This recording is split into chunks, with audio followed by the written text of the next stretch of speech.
Hello guys, in this video I'm going to show you how to find your Facebook password if you have forgotten them. So if you can download Facebook on Play Store and log in, chances are you have your Google account logged in your phone.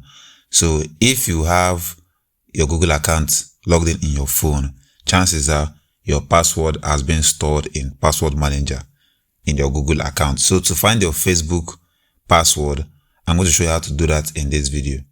You can click on Google.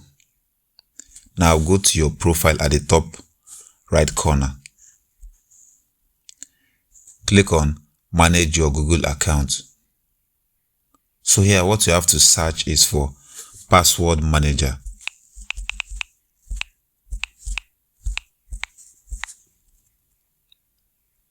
Click on Password Manager.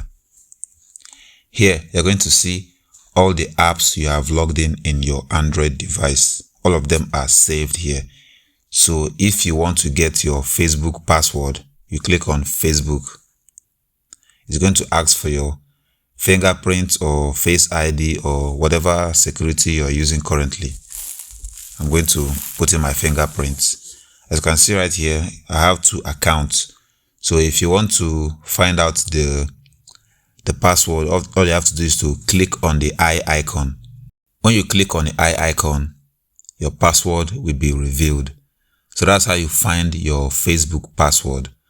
That's all for this video. See you guys in the next one.